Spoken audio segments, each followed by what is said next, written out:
I'll take questions if you want. Anybody? I can explain a little bit about the film. Yeah. So for the audio, did you use your shower as a... No, that's somebody did the film for DVD for me and put rain and thunder and all that. Oh. Not that loud quite, but yeah, throughout the whole thing. Now let me tell you a little bit about the coffin. So here we are. Now Rob in the film, he was about 13, maybe at that time, and I was about 14 or 15.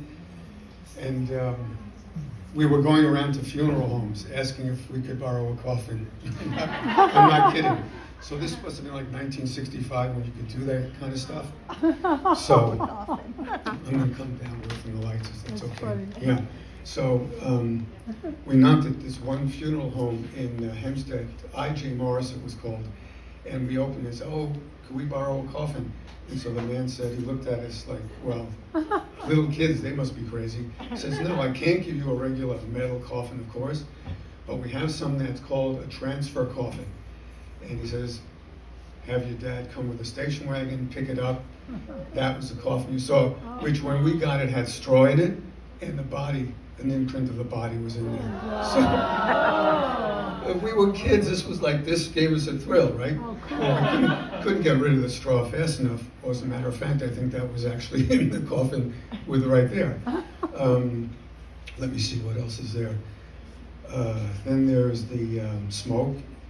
This was done in the little alleyway underneath. David Weinberg was the photographer, and his father owned South Shore Office Equipment, and there was a hallway to the basement you could get in. So that's what we used, and we used that smoke, which was like Hollywood smoke. It was so stinky, we had to leave for 2 hours to air the place out.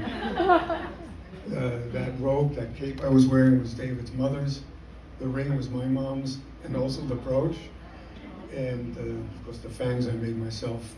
Any other questions? I have a question, Yeah, sir. yeah. Yeah. How did you make your body disappear like that? It's magic. It's double exposure, like at the end, when he's sort of, anyone who's seen the horror of Dracula here, Christopher Lee just does the same thing at the end. Not as good as mine, of course. But, and then, you turn back the film, and then you shoot again, and double exposes it, and that's how I did the hand, turning into the ash. But, yeah, so, and the coffin, of course, had to be dragged in by Rob, who was like 13 at the time. He was really cute. He was really cute, looking back now. And that's it. So, we had fun, 1965 or so. It's hard to believe that 60 years ago, that film. Wow. All right. Thank you. Stage is yours, gentlemen.